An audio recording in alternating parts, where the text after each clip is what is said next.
The marsh was quiet that morning, cloaked in its usual veil of early fog and the faint scent of salt and moss.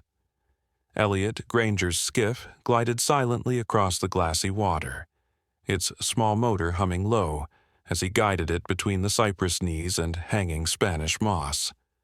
He didn't speak, didn't hum, didn't even light a cigarette.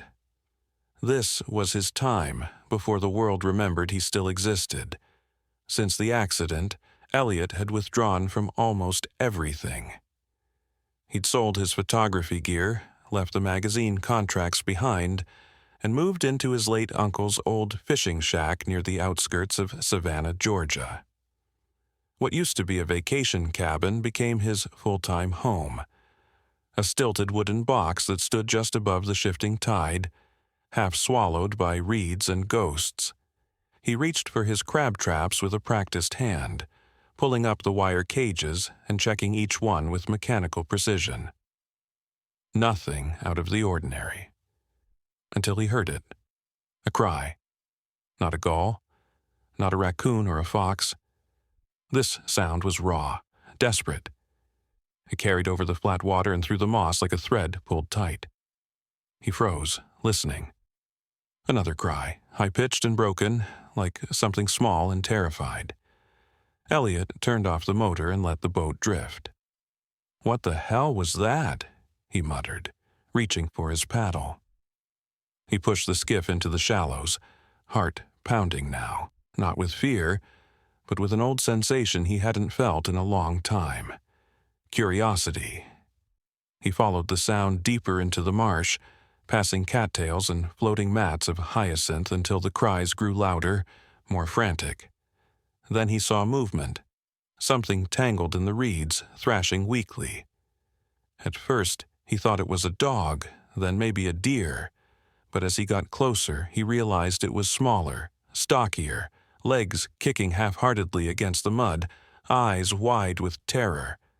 He dropped anchor and splashed into the knee-deep water, boots sinking into the muck with every step. Spanish moss brushed his shoulders as he shoved through the thicket, and then, just there in front of him, he saw it. A foal, soaking wet, shaking, covered in mud and grass and tangled vines. Its small chest heaved with effort, and it blinked slowly, barely conscious.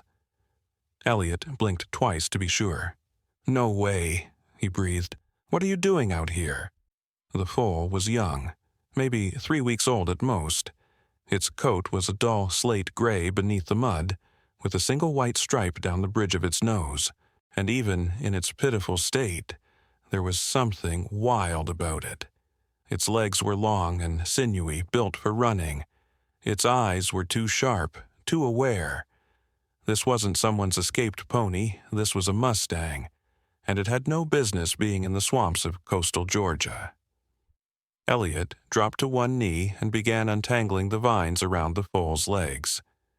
The animal didn't resist. It didn't have the strength to. Its body was trembling, dangerously cold despite the humid air. He could feel the ribs beneath its skin, the faint pulse fluttering at its neck. "You're not gonna die out here," Elliot said firmly, half to himself. He wrapped his emergency blanket around the foal, cradled it as best he could, and hoisted it into the boat. The foal let out a weak whinny, but didn't fight. It rested its head against his chest, eyes fluttering shut. Elliot looked around at the wide, empty marsh. What the hell do I do with a baby horse? Back at the cabin, Elliot moved quickly. He lit the wood stove, lined a corner with old blankets, and laid the foal down gently. The animal's breathing was shallow, but steady. Its body was ice-cold, dangerously hypothermic. He rubbed it down with towels, murmuring to it like he would have to a scared child. He hesitated before picking up his phone. Calling the authorities would mean paperwork, questions, probably losing the foal to some far-off agency. But this wasn't about ownership. This was about saving a life. He dialed anyway. "Sheriff's office," came the voice. "It's Elliot Granger," he said. I found something in the marsh. It's a foal, a horse, and it's not from around here.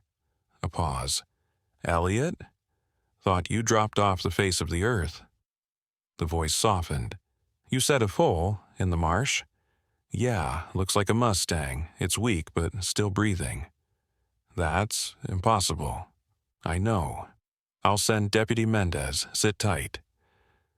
Deputy Carla Mendez showed up an hour later in a tan SUV, stepping out with cautious interest. Her dark eyes scanned the cabin and settled on the foal curled near the stove. Well, I'll be damned, she said softly. I told you, Elliot replied. Mendez crouched beside the animal, studying its long limbs and the distinctive white blaze on its forehead. You sure this thing didn't come from someone's farm? I know horses. I grew up around them.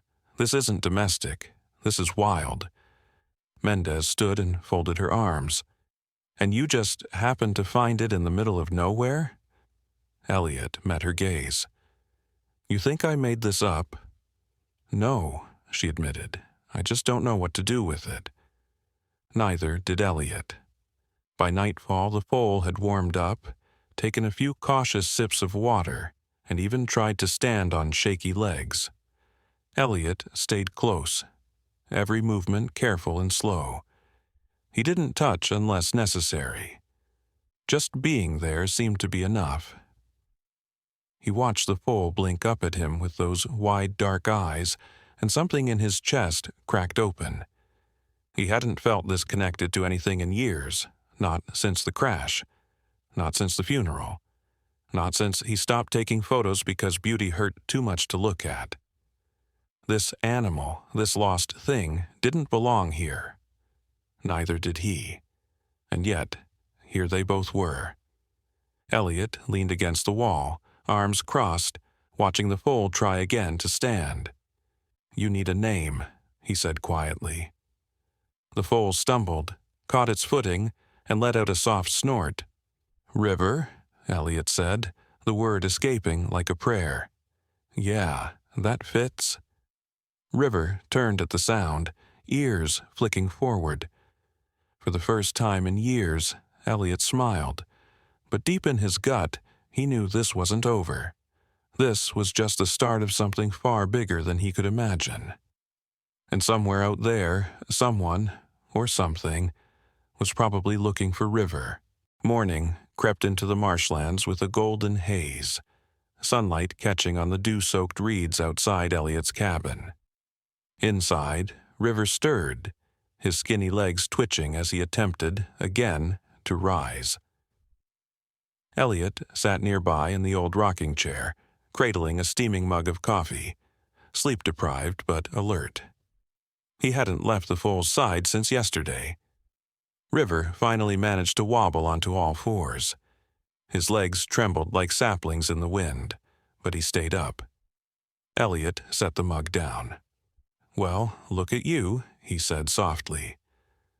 The foal took a clumsy step and then another, before collapsing into the nest of blankets with a grunt.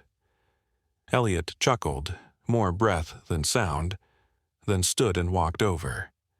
He crouched beside the colt and gently rubbed his neck. You're stubborn. I respect that. As he stood again, the creak of gravel outside caught his attention. A truck. Elliot peered through the screen door just as the dusty gray pickup rolled into view. He stepped outside, shielding his eyes against the morning glare.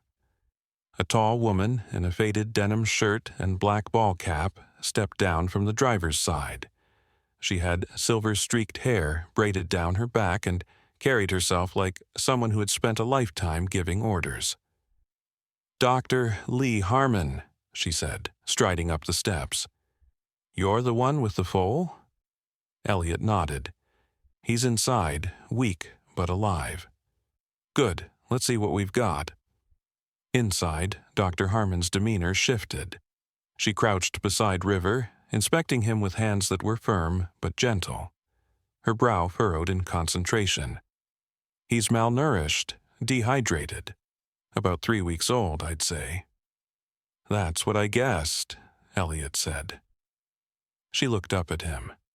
This foal's wild, no doubt about it. I thought so. And not just any wild, she added.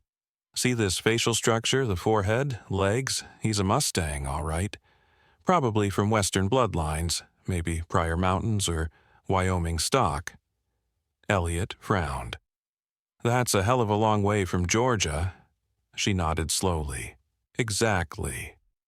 River let out a soft, wheezing sigh and nuzzled into the blankets. You got any idea how he ended up out here? She asked. I've got theories, Elliot muttered. None of them good.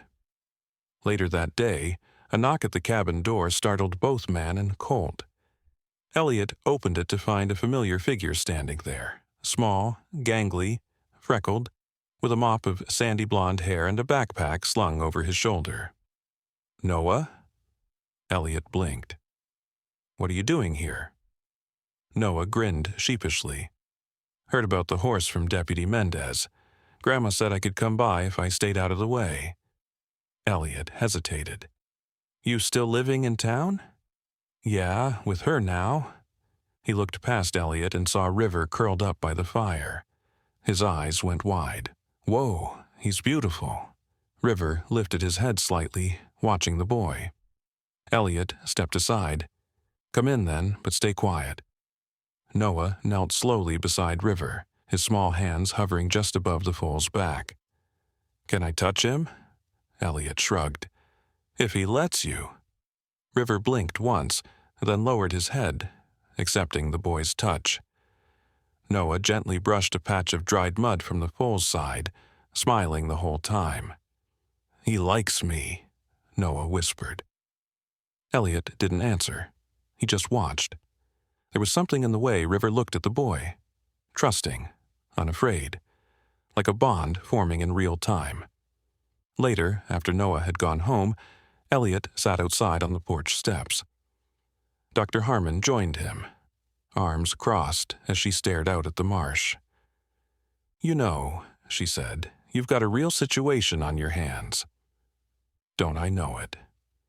I made a few calls. There was a raid on a private horse breeding facility in Texas a few weeks ago. Rumors say it was run by a guy named Crowder, shady collector. Specialized in exotic stock, zebras, mustangs, even a few stolen racehorses. Elliot tensed. You think River came from there? Could be. The timing fits. They think some of the animals got loose. A few vanished without a trace. Elliot stared at the swamp. So River might have escaped or been abandoned. Either way, he's a long way from home. There was a long pause before she continued. You should notify the Wildlife Crimes Division. And hand him over? She raised an eyebrow. This isn't about keeping him, it's about finding the truth. If someone's stealing wild horses and trafficking them across the country, we need to know. Elliot looked back inside the cabin. River had fallen asleep, chest rising and falling in a steady rhythm. I'll think about it, he said. That night, Elliot couldn't sleep. He kept picturing River's eyes, dark, searching, intelligent. He thought about the way the foal had clung to life, fighting through exhaustion and cold, through whatever journey had brought him here. And he thought about the brand. Elliot had spotted it earlier, hidden beneath the mud. A faint scar in the shape of an arrowhead. Not a ranch brand, not anything local. A message. At around 2 a.m., Elliot was awakened by a strange sound.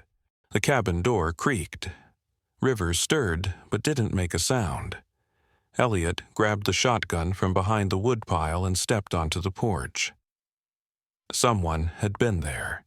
He could see fresh tracks in the wet earth, boot prints. Not his. Someone had come looking for the foal. Someone who knew exactly what they were after. Elliot scanned the darkness, jaw tight, heart pounding. He tightened his grip on the shotgun. I don't know who you are, he said under his breath, but you're not taking him. Not now. Not ever. Inside, River stirred and let out a soft whinny.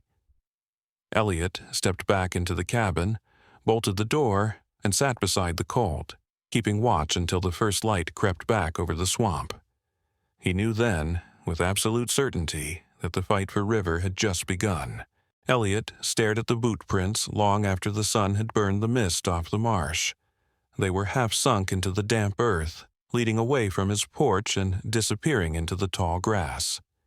Whoever had been there was careful, not reckless, not loud, but careless enough to leave tracks. River was grazing quietly in the small makeshift pen Elliot had built out of driftwood and rope behind the cabin. He moved slowly, but his strength was returning. The foal had put on weight over the past week, and his coat had started to shine beneath the pale layer of baby fuzz. His legs were still awkward, but they held steady now. There was life in him, a wildness that hadn't been tamed by hunger or fear. Inside, Elliot picked up the phone. He'd been avoiding this call. The woman on the other end answered on the second ring. Federal Wildlife Division. This is Agent Brooke Langley. Elliot cleared his throat. Name's Elliot Granger. I've got a situation down in Savannah. It's about a foal. There was silence for a beat. You mean a horse? Not just any horse, a Mustang. Found him in the marsh 2 weeks ago. Looks like he came a long way. He's branded. Mark looks like an arrowhead. The silence stretched. I'll be there tomorrow, she said finally. Don't let anyone else near that foal until I arrive.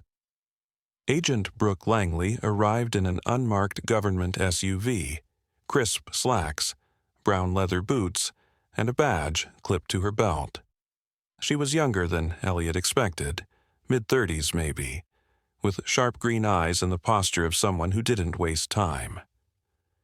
As soon as she saw River, her entire demeanor changed. "Damn," she muttered, crouching by the pen. "He's real." "Told you." Langley reached into her bag, pulled out a small tablet, and started snapping photos. "This brand, it's from an operation we raided in Texas 3 weeks ago. Crowder Exotics. They'd been running an illegal breeding program for years. Mustangs, zebras, even some crossbreeds. Sounds like a nightmare." "It was," she said bluntly. "We got most of the animals, but a few escaped during the chaos, including a pregnant mare. She was seen heading east. We lost track of her in the lowlands." Elliot looked over at River. "You think this is her foal?" "I'd bet my badge on it." She turned to him, serious now. "Legally, he's federal property, protected under the Wild Free-Roaming Horses Act, which means he should be in a bureau holding facility." "No," Elliot said before she even finished. Langley raised a brow. "Excuse me?" "He's not going anywhere. He's been through hell, and he's just now starting to trust people. You put him in some cold concrete enclosure and it'll break him." Langley crossed her arms. "I don't make the laws, Mr. Granger. I enforce them. Then enforce the part that keeps him safe." A tense silence settled between them. Finally, Langley exhaled and stepped back. "There are exceptions," she admitted. "Rare cases. Foals who bond with humans after trauma. It's called imprinting. If he's imprinted on you, and if we can prove you're equipped to care for him, adoption might be possible." Might. Later that afternoon, Dr. Lee Harmon returned to the cabin with Noah in tow. Langley met them outside, flashing her badge with a tight nod. Inside, the conversation turned to logistics. "He's strong," Dr. Harmon said. "Eating well, gaining weight. Mentally, he's bonded to Elliot. I've seen it before in orphaned foals. He sees him as his herd." Langley listened, jotting notes on her tablet. "Let's say I start the adoption process," Elliot said. "What does that look like?" "Long," Langley replied. "Home inspections, background checks, proof of income, vet support, property approval. Then the Bureau reviews everything. How long? Months, and that's if you don't get denied. Elliot looked at River, who was resting his head on Noah's lap while the boy read from an old dog-eared comic book. The colt's ears flicked with every turn of the page. Then, start it now, Elliot said. Langley studied him for a long moment before nodding. All right, I'll pull some strings. But if anything happens, if he gets loose, gets hurt, if you break even one regulation, they'll take him. No appeals. I understand.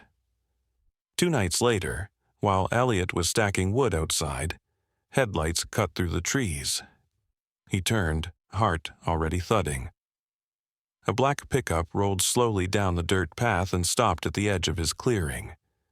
The driver's door opened, and a man stepped out. Tall, broad, wearing a cowboy hat and polished boots. His eyes were hidden behind dark sunglasses despite the fading light. You, Elliot Granger?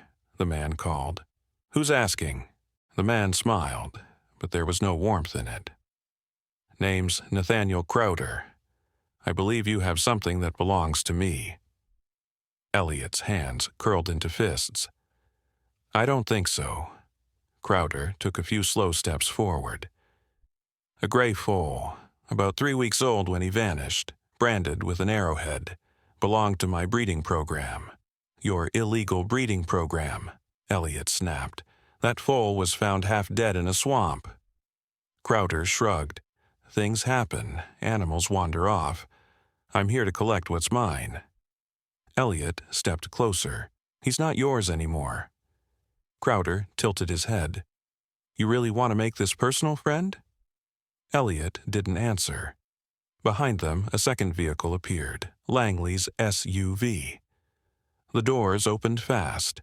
She approached with badge in hand. That's far enough, Mr. Crowder, she said. Crowder turned slowly. Agent Langley, you're out of your jurisdiction.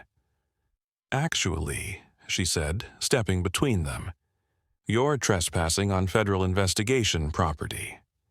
He stared at her, then at Elliot. You think this ends here? You got no idea who you're dealing with. Langley stepped forward. And you think I won't file charges? Crowder smirked, tipped his hat, and walked back to his truck. Enjoy the foal while you can. They watched his taillights vanish into the trees. Langley turned to Elliot. That man has deep pockets and connections in 3 states. This just got more complicated. Elliot's jaw tightened. He's not taking River. Then you better be ready to fight for him. River watched them from the porch, eyes wide and ears twitching. And Elliot knew this wasn't just about survival anymore. It was about justice. And River deserved that more than anyone. The sky above the marsh was streaked with orange and lavender, the kind of sunset that might have once inspired Elliot to grab his camera. But those days were gone. Now, his evenings were spent watching River pace the edges of the pasture, ears pricked toward the horizon, as if listening to a call only he could hear. It had been 3 weeks since Crowder's visit, and though he hadn't returned, his shadow lingered. Elliot's days had become a blur of inspections, interviews, and paperwork. The Bureau required everything short of a DNA test. Agent Langley had pushed the application through as fast as she could, but the wait was brutal. And River, he was changing, growing stronger, faster, restless. He had started testing the rope fence, darting from one end to the other in tight, impulsive circles. His eyes still sought Elliot's, still softened when Noah sat beside him in the evenings. But something wild had awakened beneath his skin. You think he knows? Elliot asked one night, sitting on the porch steps beside Dr. Harmon, who dropped by with feet and bandages. He knows something, she replied, her voice low. He's a Mustang, born wild, raised wild if only for a few days. That doesn't leave them.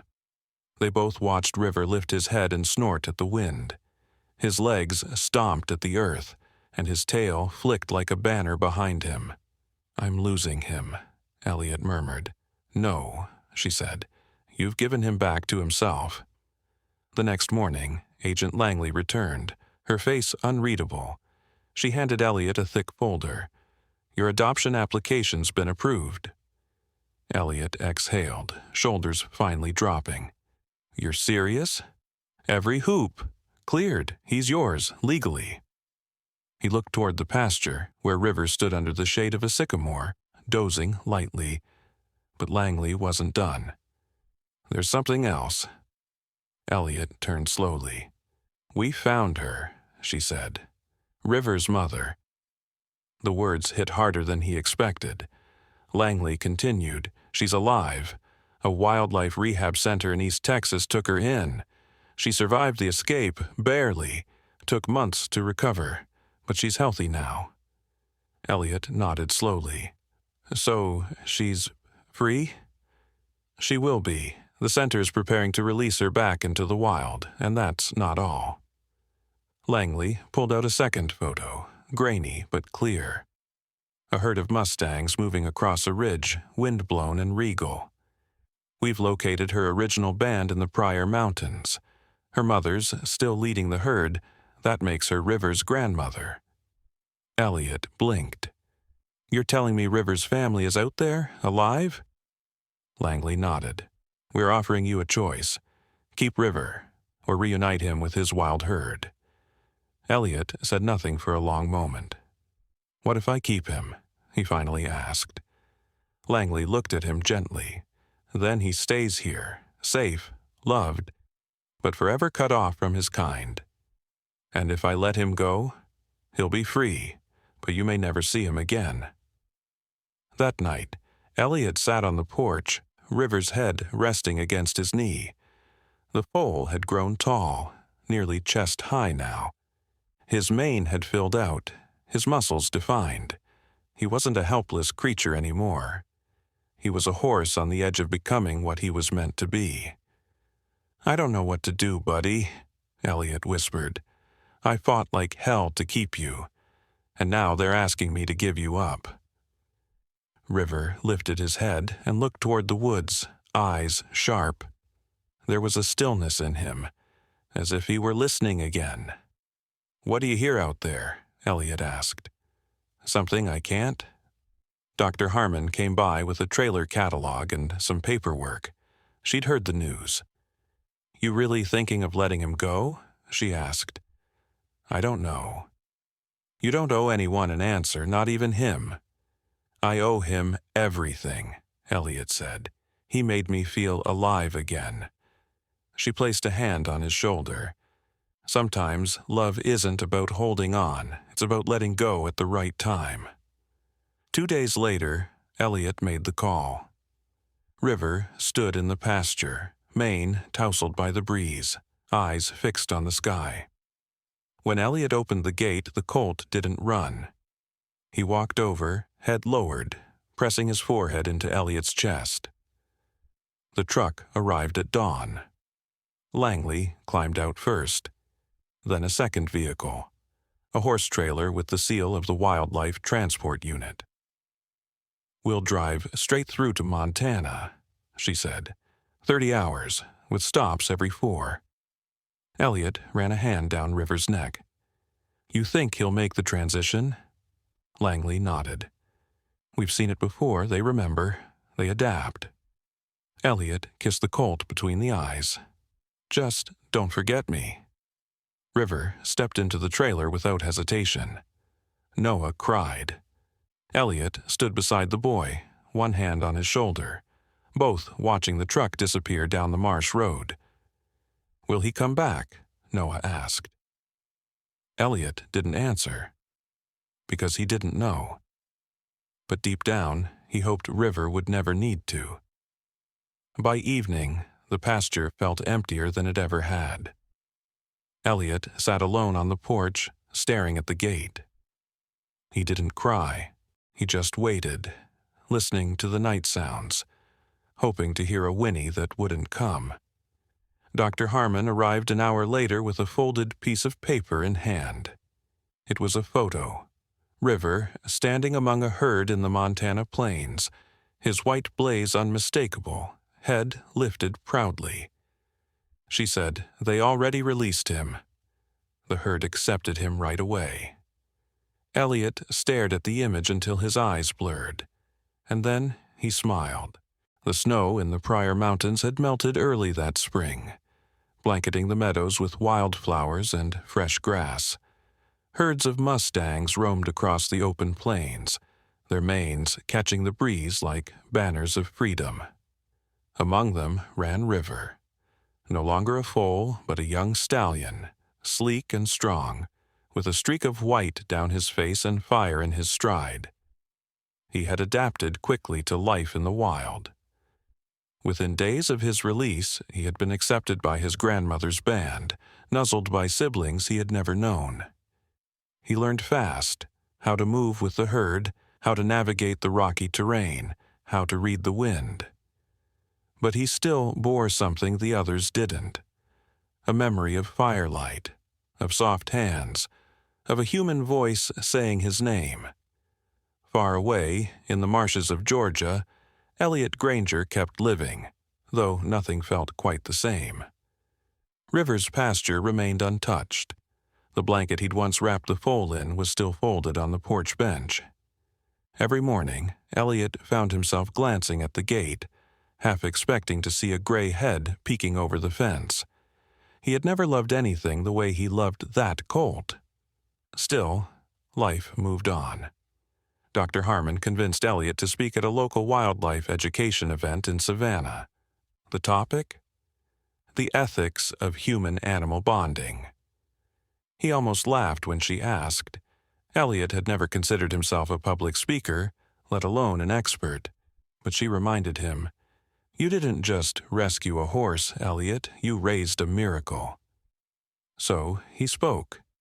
He told them about the morning he heard the cries in the swamp, about the colt's wild eyes and trembling legs, about the nights sleeping beside him, the fights with federal agents, the man who tried to steal him back, and finally the choice that broke his heart but honored River's soul.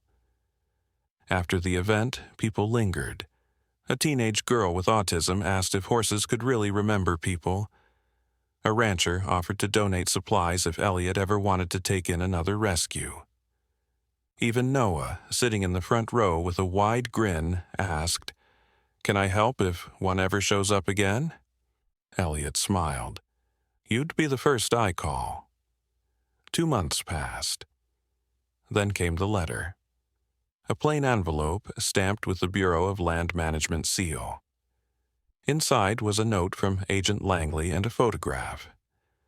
The picture showed River standing atop a ridge, sunlight catching the lines of muscle down his shoulders. His mane was tangled, his eyes sharp. He looked nothing like the frightened creature Elliot had pulled from the marsh. On the back, Langley had written, "He's thriving. A born leader. But he still watches the horizon every evening." I think he remembers. Elliot sat with that photo in hand for a long time, then placed it in a simple frame beside the only other photo he had on his mantel, one of his daughter. 2 souls he'd loved with everything he had, both now part of the wind. Later that spring, Elliot reopened his photography studio downtown. He hadn't touched a camera since the accident, but something inside had shifted after River. He started simple, local landscapes, birds, deer. Then, one afternoon, he dug through his old archives and found the memory card labeled River. He printed the first photo he ever took of the colt. Mud-covered, soaked, but defiant. Then one from a week later, standing in the field, ears up. Then another, Noah holding a bottle, River's eyes locked on him. And finally, the one Langley had sent. He titled the series, "To Let Go." At the gallery opening, people lingered around the photos. Some cried, some stood silently, as if afraid to breathe too loud. But when Elliot spoke, he kept it simple. "I didn't save him," he said. "He saved me." The following fall, Elliot made a trip west. He didn't tell anyone, not even Dr. Harmon. He just packed his truck, loaded his camera, and headed for the mountains. Montana welcomed him with gold-leafed trees and cold, clean air. It took 3 days to reach the Pryors. He hiked for hours with a local ranger until they spotted the herd, grazing in a high meadow. And there he was, River, taller now, lean, eyes glowing with recognition the moment they locked with Elliot's. For a long second the stallion didn't move. Then he stepped forward, slowly, cautiously, until they were just a few feet apart. Elliot didn't speak. He didn't need to.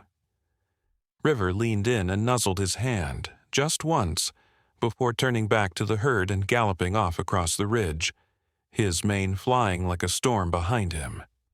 Elliot stood in the silence, heart full. He didn't follow. He didn't need to.